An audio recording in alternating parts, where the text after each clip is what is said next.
UKLO 1 year masters. No IELTS required up to 5 years visa. High visa success rate. తమ్ముడు ఇప్పుడు నువ్వు కూడా జనసేన పార్టీలో అంత పరిచయాలు ఉంటాయి కదా, నువ్వు మాట్లాడుతూ ఉంటావు కదా. టు బి ఫ్రాంక్ ఇప్పటికే నా మీద కూడా కొంత వస్తుందన్న. నేను ఇది డీప్ గా మాట్లాడితే మళ్ళీ ఇంకా ఎడిపోద్దో నాకు తెలియదు. మరి అంటే చెప్పు, పర్లేదు, నీకు అనిపించింది చెప్పు, తప్పేముంది, ఫ్యాక్ట్ మాట్లాడడం తప్పేముంది. రాజేష్ మాసేన సీటు పోవడంలో 3 పార్టీల హస్తం ఉంది. ఏ పార్టీలు? జనసేన, టీడీపీ, బీజేపీ 3 పార్టీలు కలిసే అతనికి రెండు కలిసి అనౌన్స్ చేసినాయి. 3 కలిసి ఇతనికి జనసేన కలిసి టికెట్ అనౌన్స్ చేసింది. బీజేపీ యాడ్ అయిన తర్వాత ఇతను ఎందుకో సూటబుల్ కాదనో, లేకపోతే అక్కడ ఉన్న పరిస్థితులను బట్టో, లేకపోతే అక్కడ జనాల ఒపీనియన్ బట్టో, అక్కడ ఉన్న ఓటర్ల ఇంట్రెస్ట్ ను బట్టో మొత్తానికి అయితే ఆ సీట్ అతను కాదు, మార్చేద్దామని చెప్పి వాళ్ళు డిసైడ్ అయ్యారు. ముగ్గురు కలిసి తీసేసి అధిష్టానం సీట్లు అనౌన్స్మెంట్ చేసేటప్పుడు పవన్ కళ్యాణ్ గారు, చంద్రబాబు గారు కలిసి ఏ నియోజకవర్గాల్లో ఎవరెవరినైతే పెడితే బాగుంటుందని ఆలోచన చేసే అనౌన్స్మెంట్ చేస్తారు కదా ఈ నియోజకవర్గానికి. ఇతను ఆ టైంలోనే పి గన్నవరానికి రాజేష్ మహాసేనని ప్రపోజల్ పెట్టి అఫీషియల్ గా అనౌన్స్మెంట్ చంద్రబాబు గారు అనౌన్స్మెంట్ చేశారు కదా. అంటే రాజేష్ మహాసేన మన పార్టీ కష్టకాలంలో కూడా వాయిస్ ఇచ్చాడు, మన పార్టీ కోసం మాట్లాడాడు, మన కోసం మాట్లాడాడు. అట్లాంటి అతను ఎస్సీ క్యాండిడేట్ మన పార్టీలో కావాలని చెప్పి చంద్రబాబు గారు, ఇప్పుడు ఆయన ఏమి సాదాసీదా వ్యక్తి కాదు కదా, 40 ఏళ్ళ రాజకీయ దురంధరుడు ఆయన. అట్లాంటిదంటే ఆయన నిర్ణయం తప్పైంది అంటారా? రాజేష్ మహాసేనకి టికెట్ ఇచ్చి తప్పైందంటే ఏమో మేబీ గ్రౌండ్ రియాలిటీ తెలియకనా, లేకపోతే ఆ సీట్ అనౌన్స్ చేసిన తర్వాత ఆ రేంజ్ లో నెగిటివిటీ వస్తాను వీళ్ళు ముందు ఎక్స్పెక్ట్ చేయలేదేమో. సీట్ అనౌన్స్ చేయలేదు, అక్కడ జనాలకు తెలియదు అప్పటిదాకా. ఇప్పుడు వీళ్ళ మదిలో ఉంది, ఓకే రాజేష్ మహాసేన ఈ సీటు ఓకే ఆయన ఎలిజిబుల్ అని చెప్పి వీళ్ళు డిసైడ్ అయ్యారు. ఇక్కడ అనౌన్స్ అయిన తర్వాత జనాల్లోకి వెళ్తుంది. ఆ గన్నవరం జనాలందరికీ ఓహో మాకు ఎమ్మెల్యే ఎవరు ఇక్కడ టీడీపీ నుంచి రాజేష్ మహాసేన, ఇతనికి ఇవ్వకూడదు అని చెప్పి జనాలు అప్పుడు తిరుగుబాటు రావడం వల్ల వీళ్ళు డిసిషన్ చేంజ్ చేసుకుని ఉండొచ్చు. ఇప్పుడు ఆయన వీడియోస్ చూస్తున్నారా మీరు ఈ మధ్య కాలంలో? అంటే ఎక్కువగా రాజేష్ మహాసేన ఇంతకుముందు జై తెలుగుదేశం, జై జనసేన, జై చంద్రబాబు, జై పవన్ కళ్యాణ్, జై లోకేష్ అనే రాజేష్ మహాసేన ఈ మధ్య కాలం నుంచి కొంతకాలం నుంచి ఆయనకి ఎప్పుడైతే సీటు పోయిందో అప్పటి నుంచి అంటే ఆయన స్టేట్మెంట్ ఏదైతే పవన్ కళ్యాణ్ ఓడిస్తా అని చెప్పి స్టేట్మెంట్ ఏదైతే పాస్ చేశారో ఆ నెక్స్ట్ డే నుంచో ఆయన వీడియోస్లో జై చంద్రబాబు, జై లోకేష్, జై తెలుగుదేశం, జై మహాసేన అని మాత్రమే అంటున్నాడు. ఇంతకుముందు జై పవన్ కళ్యాణ్, జై జనసేన అన్నారు, ఇప్పుడు ఆ మాట అనట్లేదు. చూస్తున్నారా మీరు? ఇది అతనికి కొంత నెగిటివ్ అయ్యే అవకాశం ఉండొచ్చు కదా. కంపల్సరీ జన సైనికులు అతన్ని హేట్ చేస్తారు, ఈ విషయంలో డౌట్ లేదు, దాంట్లో హేట్ చేస్తారు. కానీ మేబీ అతని ఒపీనియన్ నేను ఇప్పుడు అతనికి టీడీపీ కావాలనుకుంటున్నాడు, జనసేన దూరం చేసుకోవాలనుకుంటున్నాడు. అదే అతను అక్కడ మీరు చెప్పినట్టుగా జై పవన్ కళ్యాణ్, జై టీడీపీ, జై జనసేన, జై లోకేష్ అన్నాడు. ఈ రోజు జై టీడీపీ, జై లోకేష్, జై చంద్రబాబు నాయుడు అక్కడ వరకే ఆగిపోతాడంటే అతన్ని దూరం పెట్టుకున్నాను. మనకు వచ్చిన నష్టం. రాజేష్ మహాసేనతో ఎప్పుడైనా మాట్లాడారా మీరు? ఆయనతో లేదన్నా. ఎప్పుడైనా కలిసారా? ఏది లేదు, జస్ట్ కాకపోతే ఫోన్ లో ఎప్పుడైనా మాట్లాడారా? లేదు అసలు ఆయనతో నేను ఎప్పుడు మాట్లాడలేదు. కాకపోతే ఆయన వీడియోస్ నేను చూస్తాను, నా గురించి ఏదన్నా కాంట్రవర్సీ వచ్చినప్పుడు 1-2 సార్లు ఆయన అంటే ఈ బోర్గడ్ విషయంలో కొంచెం ఆయన నాకు వాయిస్ రైజ్ చేశారు, నిలబడ్డారు. ఇప్పుడు 2 days బ్యాక్ మీరు ఒక వీడియో చేశారు, ఆ వీడియోని రాజేష్ మహాసేన అతని ఛానల్లో పెట్టుకొని ఈ తమ్ముడు నన్ను తిట్టాడా పొగిడాడా మీరే కామెంట్ రూపంలో తెలియజేయండి అని చెప్పాడు. అంటే నువ్వు మాట్లాడింది అతనికి అర్థం కాలేదనా, లేకపోతే ప్రజలకు చూపించాలనా, లేకపోతే ఏంటి అసలు ఆ వీడియోలో సారాంశం ఏంటి? ఏమో నాకే అర్థం కాలేదు అసలు. అతను ఎందుకు పెట్టిండు తమ్ముడేలు ఏందో నాకు కూడా. అసలు నువ్వే ఉద్దేశంతో మాట్లాడావు? నేనే ఉద్దేశం నాకు అనిపించిందే మాట్లాడినా. అంటే తిట్టినట్ట పొగిడినట్ట రాజేష్ మహాసేన? ఆయన ఎలా అనుకుంటే అలా. ఆయన తిట్టానని కూడా తిట్టినట్టే, లేదు పొగిడాడని కూడా పొగిడినట్టే. ఫ్యాక్టరీ మాట్లాడినా అనిపించింది నాకైతే అందులో. అంటే వాస్తవానికి నువ్వు ఎట్లా మాట్లాడావు? తిట్టావా పొగిడావా? అంటే నువ్వు ఉన్నదే ఉన్నట్టు మాట్లాడినన్నా, అందులో తిట్టడం పొగడడం అసలు ఏం లేదు నాకు తెలిసి. టాపిక్ అసలు జరిగింది ఏంది, ఆయన ఎందుకు ఆ డెసిషన్ తీసుకున్నారనేది నాకు అనిపించింది, అక్కడ మాట్లాడిన అంతే. అది నువ్వు ఇప్పుడు మాట్లాడాల్సిన అవసరం ఏముంది? అంటే ఈ సందర్భంలో అతన్ని టీడీపీ ఆఫీసులో కూర్చోబెట్టారు కదా, ఇప్పుడు జనసేనని ఏందైనా ఓడిస్తా అన్నాడు. మరి అలాంటి పర్సన్ ని టీడీపీ వాళ్ళు దగ్గర చేర్చుకొని కూర్చోబెట్టిళ్ళు అనేది నాకు అనిపించింది. ఎట్ ఏ టైం మరి జగన్కి ఎడ్జ్ ఉందన్న కళ్యాణ్ దిలీప్ సుంకర్ని ఈరోజు మనం ఏంటది కోవట్ అనే ముద్రని ఎత్తాను. కొంచెం ఆలోచించి మాట్లాడదాం అనేది మా జన సైనికులు చెప్పడం ట్రై చేస్తాను. అంటే రాజేష్ మహాసేనని రాష్ట్ర అధికార ప్రతినిధి పోస్ట్ నుంచి కూడా పీకేయాలి, అదే మీ ఉద్దేశం? అస్సలు నేను అట్లా అనలే కదన్నా. అంటే ఇప్పుడు కూర్చోబెట్టారంటే అదే కదా టీడీపీ వాళ్ళకి ఇష్టమైంది. టీడీపీకి మెచ్యూరిటీ ఉందనుకోవచ్చు. లేదా ఉంది 20 సీట్లే కదా, వాళ్ళకి 130 సీట్లు ఉంది. అన్న 130 సీట్లు మేము త్యాగం చేస్తే వచ్చినాయి అన్న. 130 మేము కూడా పోటీ చేస్తే మాకు కూడా వస్తాయి కదన్నా. మేము త్యాగం చేసి తగ్గి 21కి మేము ఆగిపోయినాం. మిగతా ఇప్పుడు ఈ రిమైనింగ్ మిగతా సీట్లు అన్నీ ఉన్నాయి కదా, అక్కడ జనసేన ఓట్లు ట్రాన్స్ఫర్ అయినాయి కాబట్టి 130 కాబట్టి 140 వస్తాయి. ఈ 20 కూడా మేము వదిలేసి ఉంటే ఆ 174 వచ్చేటి మాకు, లేకపోతే మొత్తం పొత్తులు. ఇప్పుడు రాజేష్ మహాసేన రాష్ట్ర అధికార ప్రతినిధిగా ఉన్నారు. రీసెంట్ గా మంగళగిరి స్టేట్ ఆఫీస్ లో వెళ్ళి కూడా ఆయన ప్రెస్ మీట్లు అన్ని మాట్లాడుతున్నారు. వాళ్ళకి లేని ఇది మీకెందుకు అంటే ఇప్పుడు నా మనసులో అనిపించింది, నేను ఒక అతను బాయ్కాట్ చేస్తే రాజేష్ మహాసేన వాళ్ళ పార్టీ అధినాయకుడు లేకపోతే వాళ్ళ పార్టీ రాష్ట్ర అధ్యక్షుడు వాళ్ళు చేస్తారు కదా, మీకెందుకు అంటే గుడ్డగాల్చి ఇలా ముఖం మీద వదిలేస్తారు అంటే నా ఒపీనియన్ చెప్పకూడదన్న. నా ఒపీనియన్ నాకు అనిపించింది, పవన్ కళ్యాణ్ ఓడిస్తా అన్నాడు కాబట్టి రాజేష్ మహాసేన కూడా అడ్రస్ లేకుండా చేయాలనేది మీ యొక్క స్టేట్మెంట్స్ అనమాట. కాదు, అలా కాదు. ఇప్పుడు అట్లా ఆ స్టేట్మెంట్ ఇచ్చిన తర్వాత కూడా రాజేష్ మహాసేనని టీడీపీ దూరం పెట్టలేదు. అంటే టీడీపీ ఆవేశంలో మాట్లాడిండు, రాజేష్ మహాసేన ఆ టైంలో సీటు పోయిందన్న బాధలో మాట్లాడిండు, ఆవేదనలో ఉన్నాడు అని అర్థం చేసుకుని వాళ్ళు హక్కుని చేర్చుకున్నారు. మరి కళ్యాణ్ దిలీప్ సుంకర ఆయన ఏ పాపం చేసిండు? ఆయన జస్ట్ ఎడ్జ్ ఉందని మాత్రమే చెప్పిండు, అంతకుమించి ఆయన ఏం మాట్లాడాల. ఆయన కళ్యాణ్ గారిని ఒక మాట అనలేదు, మా అధినేతను ఒక మాట అనలేదు, సిబిఎన్ ఒక మాట అనలేదు, ఎవరిని కామెంట్ చేయాల. జస్ట్ ఈ పరిస్థితులు 21 సీట్లు లేకపోతే అమ్మఒడి ఆ 10,000 అకౌంట్లు ఇవి చూస్తూ ఉంటే ఆయన ఓడించడానికి దేవుడు రావాల్సి వస్తుందేమో, ఈ 10,000 తీసుకున్న వాళ్ళంతా ఓట్లు వేస్తాను సెంటెన్స్ వాడింది ఆయన, అంతే. అంతమించి ఆయన ఏమనలే. దానికి మా వాళ్ళు కొంతమంది జన సైనికులు పాపం తెలిసి తెలియకనా ఏదో పొరపాటులో మా వాళ్ళు ముసుగు ఒక కోవట్ అనే ముద్రనేసిళ్ళు. దాంట్లో వేరే వాళ్ళ హస్తం ఉంది, వేరే పార్టీ వాళ్ళు, వైసీపీ వాళ్ళు, టీడీపీ వాళ్ళు కూడా దీంట్లో ఇన్వాల్వ్ అయ్యి ఉంటారు నాకు తెలిసినంత వరకు. సైనికులే మా పెద్దల్ని మా పెద్దల దాకా అసలు నాకు తెలిసి ఈ విషయం పోలే పాపం. ఈయన కోవర్ట్ అయిన సంగతి మా కళ్యాణ్ గారికి కానీ, మా నాగబాబు గారికి, మా మెగా కుటుంబానికి కానీ అసలు ఇంత దూరం పోదండి, ఇది తీసుకెళ్ళట్లే వేరే లీడర్స్ ఎవరు. ఎవరైనా మధ్యలో అబ్జెక్షన్ పెడుతున్నారా, ఎవరైనా ఆపేస్తున్నారు, ఆగుతా ఉన్నారు, జస్ట్ కీప్ సైలెంట్ గా చూద్దాం అంతే. తమ్ముడు రాయపాటి అరుణ గారితో టచ్ ఉందా మీకు? ఎప్పుడైనా మాట్లాడారా? రెగ్యులర్ మాట్లాడుతాం. అంటే ఆవిడ కూడా మొన్న టికెట్ ఎక్స్పెక్ట్ చేసి ఉండొచ్చు కదా, రాలేదు టికెట్. అంటే అట్లాంటి వాళ్ళు పార్టీకి కష్టకాలంలో బాగా వర్క్ చేశారు, మంచి వాయిస్ ఇచ్చారు కదా. అవును, అలాంటి వాళ్ళు కూడా త్యాగం చేయాల్సి వచ్చిందా, లేకపోతే కావాలని ఇవ్వలేదా టికెట్స్ రాయపాటి అరుణ గారు లాంటి వాళ్ళు? త్యాగంలోనే పోయిందన్న, కావాలని అయితే అలా ఏం లేదు, త్యాగం అంతే. త్యాగమే అనుకుంటా. ఆవిడ 100% ట్రూ క్యాండిడేట్, చాలా కష్టపడిన పర్సన్ ఆవిడ. లాంటి వాళ్ళు ఎందుకు బయటకు వెళ్ళిపోయారు? ఆయన టికెట్ కంపల్సరీ నాకే రావాలి అనే ఆశ ఆయనకు ఉంది, ఆయన చాలా హోప్స్ పెట్టుకున్నారు, అప్పటి నుంచి ఆయన కష్టపడతా ఉన్నారు. కాదన్న మరి ఎంతో డబ్బులు కూడా ఖర్చు పెట్టుండ్రు.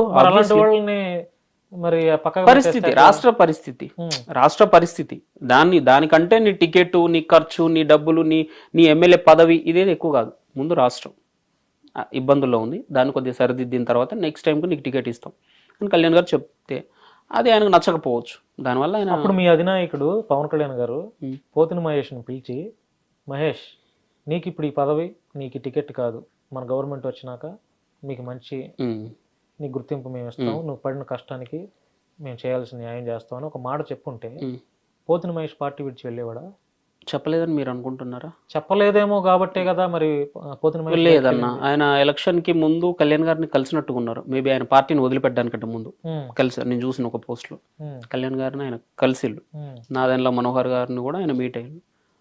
కాబట్టి చెప్పే ఉంటారు విషయం, ఇది పరిస్థితి, ఇప్పుడు నీకు ఇవ్వలేము, కుదరట్లేదు, మరి నెక్స్ట్ టైం చూద్దాం అని చెప్పి ఉండొచ్చు. అది ఆయనకు నచ్చకపోయి ఉండొచ్చు, దానివల్ల ఆయన లెఫ్ట్ హ్యాండ్. ఇక దానికి మనం చేసేది ఏం లేదు.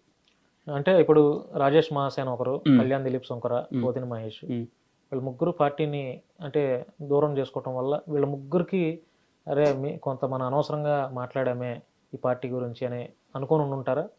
అంటే ఇప్పుడు అధికారంలోకి వచ్చింది కాబట్టి కంపల్సరీ మీరు ఆ ముగ్గురులో కళ్యాణ్ దిలీప్ గారిని ఎగ్జిట్ చేయండి. ఆయన పవన్ కళ్యాణ్ గారిని ఏమనలేదు, ఆయన ద్వేషించలేదు. ఇప్పుడు రాజేష్ మహాసేన పవన్ కళ్యాణ్ గారిని ఓడిస్తానని స్టేట్మెంట్ ఇచ్చిండు. ఈయన పోతిన వెంకట మహేష్ కూడా కళ్యాణ్ గారిని ఆయన పర్సనల్ ఇంకా ఘోరం, ఇంకా ఈయన ఓడిస్తా అంతవరకే.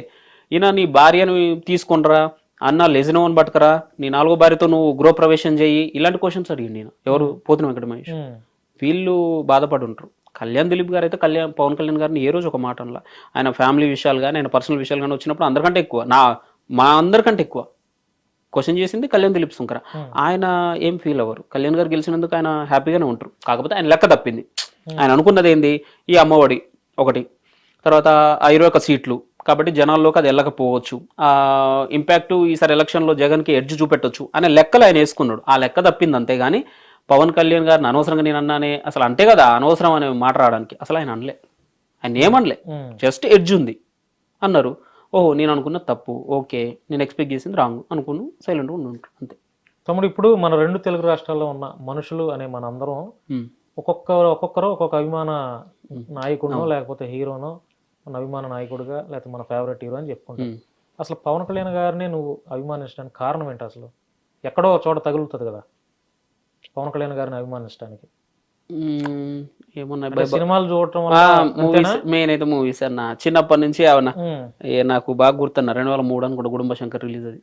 నేను అప్పుడు స్కూల్కి అప్పుడే పోతున్నా, పేపర్లో ఆయన బొమ్మలు చూసి అరే భలే ఉన్నాడు స్టైల్గా అది కట్టి ఇది కట్టి టీ షర్ట్లు చూసి అప్పుడు ఫస్ట్ పార్ట్లో ఉంటుందిగా ఆ పాటలో ఉండే స్టైల్ అదంతా చూసి కొంచెం ఎగ్జైట్ అయినా మనిషిని చూసి. అట్లా అట్లా అట్లా ఒక్కొక్క సినిమా పోతా పోతే పీక్స్కి వెళ్ళిపోయింది. ఇప్పుడు పొలిటికల్ పార్టీ పెట్టారు కాబట్టి ఇంకా అది మీ అభిమానం పెరుగుతూ వచ్చింది అంతే, అంతమించి ఏం కారణం. తమ్ముడు ఇప్పుడు నువ్వు జనసేన పార్టీని బలోపేతం చేస్తూ నీ వీడియోస్ చేస్తున్నావు కదా, అంటే సుమారు ఒక 4-5 ఏళ్ళు అవుతుందా? అదే పార్టీ పెట్టినప్పటి నుంచే 10 ఏళ్ల నుంచే? సోషల్ మీడియాలో ఎప్పటి నుంచి ఉన్నావు? అయితే అన్న దీనికి ఎట్లా చెప్పాలంటే టిక్ టాక్ నుంచి అనుకోవచ్చు అన్న. మరి అది ఏ ఇయర్ లో స్టార్ట్ అయింది 18-17 మరి నాకు అంత ఐడియా లేదు. అప్పటి నుంచి ఉందన్న, అప్పటి నుంచి ఉన్నావు కదా? ఉన్నాను. అంటే స్టార్టింగ్ ప్రారంభ రోజుల్లో చిన్న చిన్న వీడియోస్ చేస్తూ కొంత ఈ రోజుకి పెద్ద పెద్ద ఛానల్ వాళ్ళు కూడా ఇంటర్వ్యూ పిలిచే ఆ పరిస్థితికి నువ్వు వచ్చావు. అంటే నువ్వు 2 తెలుగు రాష్ట్రాల్లో నీ పేరు కానీ నీ ఫేస్ కానీ ఐడెంటిఫికేషన్ అయిందనే మేము అనుకుంటున్నాం. అంటే ఈ 7-8 ఏళ్ళటువంటి ఈ ట్రావెలింగ్ లో నువ్వు ఎక్కువగా సంతోషపడినటువంటి అంశం ఏంటి, ఎక్కువగా బాధపడినటువంటి అంశం ఏంటి? సంతోషపడ్డా అంటే బోల్డ్ అని ఉంటే ఏదో ఒకటి చెప్పు. బాగా ఇప్పుడు ఉంటది కదా ఏదో ఒకటి హ్యాపీయెస్ట్ మూమెంట్ ఏదో ఒకటి ఉంటది కదా, బెస్ట్ మూమెంట్ అంటారు కదా. చాలా సింపుల్ అన్న, మొన్న వీడియో మీరు చూసారో లేదో పిఠాపురం వెళ్ళిన కదా ప్రచారానికి, ఒక 1 వీక్ ముందు వెళ్ళి అక్కడ ప్రచారం చేస్తాను అన్న. చేస్తా ఒక బాబాయ్ ఏంటంటే 2 వానరంలో ఒక ముందు ఒకటి వెనకొకటి ఉన్నాయి వెహికల్ మీద, మీరు ఆ వీడియో చూసారో లేదో. అయితే ఆయన ఇప్పుడు జనరల్గా చిన్నపిల్లలు కానీ అక్కడ ఆడవాళ్ళు కానీ అది ఆ కోతి బొమ్మలు చూసినప్పుడు ఏమనిపిస్తున్నా వాళ్ళందరికీ అరే ఎగ్జైట్ అయ్యి దగ్గర పోతూ ఉంటారు. వాళ్ళందరూ ఆయన చుట్టూ చేరి మాట్లాడుతూ ఉన్నారు. నేను అప్పుడే మా రూమ్కి వెళ్తా ఉన్నా మా కుర్రలతో వెళ్తా ఉంటే ఆయన నన్ను చూసి డాడీ అని చెయ్యి ఊపాడు, హాయ్ అని చెప్పి నేను అన్న తర్వాత అసలు ఆయన నన్ను ఇలా చేయి పట్టుకొని అంత పబ్లిక్లో ఆయన చుట్టూ జనాలే ఉన్నారు. ఆ పిఠాపురం పవన్ కళ్యాణ్ గారి సభ పక్కనే జరుగుతుంది, జనాలంతా ఉన్నారు. అంత పబ్లిక్లో ఆయన నా చేయి తీసుకొని అసలు అని చెప్పి ఆయన నా చేతిని ఇలా దగ్గర తీసుకొని ఆయన ముద్దు పెట్టుకొని నీలాంటి వాడు ఉండాలి బిడ్డ అసలు దేశానికి అని చెప్పి ఆయన నన్ను అప్రిషియేట్ చేసిండన్న. నాకు అనిపించింది ఆ టైంలో అది హ్యాపీయెస్ట్ మూమెంట్. నువ్వు బాధపడినటువంటి విషయం ఏది ఉంది బాగా? అరే ఎందుకు నా మీద ఇట్లాంటివి వస్తున్నాయి, ఈ రకమైన ట్రోలింగ్స్ ఎందుకు చేస్తున్నారు, ఈ కేసులు ఏంటి, నాకు ఎందుకు అనవసరంగా ఇంట్లో కూర్చోకుండా ఇట్లాంటివి అని అనిపిస్తుంది కదా ఏదో ఒక సందర్భంలో. అది ఏముంది అంటే చాలా ఉన్నాయా లేకపోతే 1-2? చాలా నాకు బోల్డ్ అని ఉన్నాయి. ఏది నువ్వు బాగా అంటే ఇంట్లో వాళ్ళు కూడా మనకు ఎందుకు రా బిడ్డ అంటారు కదా, అట్లాంటి సందర్భాలు ఏమున్నాయి? నాకు బాగా బాధ అనిపించింది ఏంటంటే మా ఊళ్ళో జరిగిన ఒక ఇన్సిడెంట్. ఏంటది? ఒక ఉప సర్పంచ్కి చేయలేదని చెప్పి నేను పెట్టిన ఆ పోస్ట్ తోటి ఒక పెద్ద గొడవ జరిగింది ఊళ్ళో. చాలా పెద్ద చేశారా, నీ మీద అటాక్ చేశారా? చేశారు. అప్పుడు మీ పార్టీ అండగా లేదా? ఉంది కదా, కళ్యాణ్ దిలీప్ గారు పిలిపించి ఆయన హైకోర్టులో కూడా కేసు వేశారు. ఉంది, పార్టీ ఉంది. కానీ నాకు అప్పుడు బాధ అనిపించింది. అంటే నీ తరపున ఒక 25 మంది వచ్చేసరికి అంటే నా తరపున నీ తరపున రావాలి కదా వచ్చి. కళ్యాణ్ దిలీప్ సుంకరా గారి దగ్గరికి మీరు వెళ్ళారా, ఆయన మీరు వచ్చి మీ దగ్గరికి వచ్చారా? ఆయన కాల్ చేసి వచ్చే కేసు ఎక్కడ ఇస్తారు, ఇక్కడ కదన్నా. మరి అప్పుడు నువ్వు జనసేన పార్టీ కోసం మాట్లాడుతున్నప్పుడు, నువ్వు కష్టాల్లో ఉన్నప్పుడు, నీ మీద దాడులు చేస్తున్నప్పుడు కనీసం 10 మంది కూడా నీ కోసం రాలైనటువంటి పార్టీకి నువ్వు ఎందుకు సపోర్ట్ చేస్తున్నావు అనేది నా ప్రశ్న. వచ్చారన్నా, వచ్చారు. నాకు నర్సంపేట నుంచి శివకోటి యాదవ్ అని చెప్పి నర్సంపేట ఇన్ఛార్జ్ అయినా, మహబాద్ కూడా ఎగ్జిక్యూటివ్ మెంబర్ అనుకుంటాను. ఆయన వచ్చారు నా దగ్గరికి, ఓ వెహికల్ తీసుకొని కార్లో ఆయన నా కోసం వచ్చారు, మా ఇంటికి వచ్చారు, మాట్లాడారు. కొరి పోలీస్ స్టేషన్కి వచ్చారు, తర్వాత మహబూబాద్ స్టేషన్కి వచ్చారు. నా కోసం బాగా స్టాండ్ తీసుకున్నారా అన్న. వచ్చారు, రాలేదు, నిలబడ్డారు అంటారు పార్టీ కోసం. నిలబడ్డారు, ఆయన 100% నిలబడ్డారు. తమ్ముడు ఇప్పుడు నీ యొక్క డ్రీమ్ ఏంటి? నా డ్రీమ్ ఏముందన్న, డ్రీమ్ అంటే ప్రస్తుతం వాళ్ళని విమర్శించడమేనా వీడియో చేస్తే? అస్సలు అదేం కాదన్న, ఒక మంచి సమాజాన్ని నిర్మించాలనే డ్రీమ్ తప్పితే ఇంకేం లేదు. కళ్యాణ్ గారిని ఏం లేవు. కళ్యాణ్ గారిని ఒక సీఎం గా చూసుకుంటే చాలా, అంత అంతమించిన ఏం లేదు. ఏదో నా పని ఏదో నేను సరదా ఏదో ఏమంటావు ఓ వ్యవసాయం ఉన్నదాన్ని చేసుకుంటూ బతికేస్తా. ఎంత ఉంది పొలం నీకు? ఎకరన్నర ఉందన్న. అది వ్యవసాయం చేసుకుంటున్నారు అమ్మా నాన్నగారు? చేసుకో. పెళ్ళి అవ్వలేదుగా? లేదన్న. చేసుకునే ఆలోచన ఉందా? కొద్ది ఇప్పుడు వద్దన్న, ఇప్పుడు రిస్కీ లైఫ్ మీరు అన్నట్టుగా లాగా ప్రస్తుతానికి 2-3 పెళ్ళిళ్ళు. అది అన్న, అది ఫేట్ అన్న, దానికి మనం కామెంట్ చేయడానికి లేదు. అది ఫేట్ అంతే, అది దానికి ఆయన కావాలని చేసింది కాదు, ఎవరు కావాలని చేసింది. ఏమో రాసుంటే నాకు కూడా జరగచ్చేమో, అది కూడా ఫేట్ అంతే. ఫేట్ అన్న, నేనేమో ఫేట్ అంతే, అది అది జరగకూడదని కోరుకుంటారు అంతే కదా. ఓకే, థ్యాంక్ యూ తమ్ముడు. థ్యాంక్ యూ అన్న. ఇంకా రాబోయే రోజుల్లో నువ్వు మంచి మంచి వీడియోస్ చేస్తూ సమాజం కోసం మాత్రమే నీ వీడియోలు ఉండాలని, ఎవరిని విమర్శిస్తూ వ్యక్తిగత దూషణలకు వెళ్లకుండా మంచి పేరు సంపాదించుకోవాలని చెప్పి. అలాంటి సమాజం ఉన్నప్పుడు నేను ఎందుకు కామెంట్ చేస్తానా? ఇప్పుడు అవతల సైడ్ నుంచి ఒక యాక్షన్ ఉంటేనే రియాక్షన్ ఉంటది, అవతల సైడ్ నుంచి వెళ్ళిపోతే నా దగ్గర నుంచి ఎందుకు ఉంటుంది అన్న? థ్యాంక్ యూ తమ్ముడు. Thank you. చూశారు కదండి, అనిల్ కుమార్ యాదవ్ దేశ్ముఖ్తో కొన్ని విషయాలు మాట్లాడించే ప్రయత్నం చేశాం. మంచి విషయాలు కూడా ఆయన చెప్పారు. వీడియో నచ్చితే మీరు కింద ఆయన మాట్లాడిన దానికి ఆయన ఫ్యాక్ట్ మాట్లాడారనుకుంటే మీరు కామెంట్ రూపంలో తెలియజేయండి. Thank you so much. Hit TV app ని డౌన్లోడ్ చేసుకోండి. ఇందులో short news, live news, entertainment movies అన్ని అవైలబుల్ గా ఉన్నాయి. Please download Hit TV app. Hit TV app. Hit TV యాప్ని ఫ్రీగా డౌన్లోడ్ చేసుకోండి.